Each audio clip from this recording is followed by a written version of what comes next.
Now discuss the what do you understand by the term Poynting vector.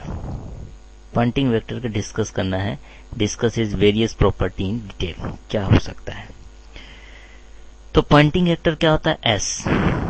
S is equal to, हमने जैसे last chapter में पढ़ा था Poynting theorem में, ई cross B.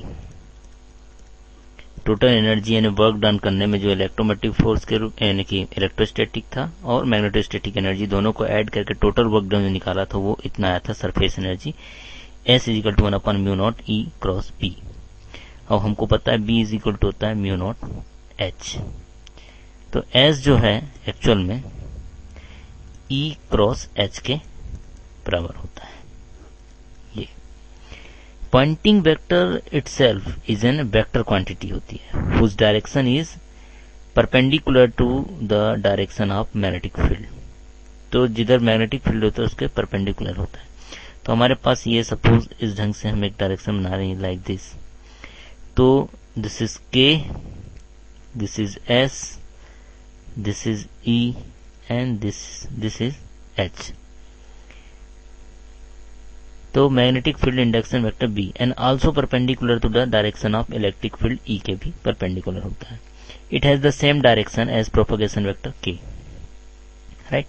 It can be defined as the amount of field energy passing through unit area per unit time in A direction perpendicular to the plane contain E and H. ठीक है, यानी कि जो हम लिख रहे हैं ये दिस वन ई एक इसको हम लिख सकते हैं E H sine 90 degree, perpendicular जा रहा है। मैग्नीट्यूड फॉर्म में लिखेंगे तो हम डायरेक्ट ई एस लिख देते हैं। मैग्नीट्यूड फॉर्म की बात कर रहे हैं यदि, तो this one is called vector form है। तो इसका यदि हम डायमेंशन निकालना चाहे पॉइंटिंग वेक्टर का, डायमेंशन की बात कर रहे हैं, तो डायमेंशन कैसे निकलेगा? एनर्जी हो जाएगी, एनर्जी अपॉन कितना हो जाएगा? ये एरिया, एरिया इंटू टाइम। ठीक है, तो इसको हम क्या लिख सकते हैं? इसको लिख सकते हैं, एनर्जी को हम लिखते हैं जूल से, तो जूल हो गया। ठीक है, एरिया हो गया मीटर स्क्वायर और ये हो गया आपका सेकेंड। ठीक है, तो इसको हम थोड़ा और विभाग करके लिख सकते हैं, जूल अपॉन सेकेंड इंटू 1/मीटर स्क्वायर। तो जूल अपॉन सेकेंड इसको लिख देंगे वाट, वाट बन गया ये वाट मीटर स्क्वायर। यानी इसका हम डायमेंशन निकालें तो वाट का होता है ml स्क्वायर टी माइनस 2 और टी एल स्क्वायर हो गया ये। तो टोटल हो गया M T to the power -3, ये हो गया।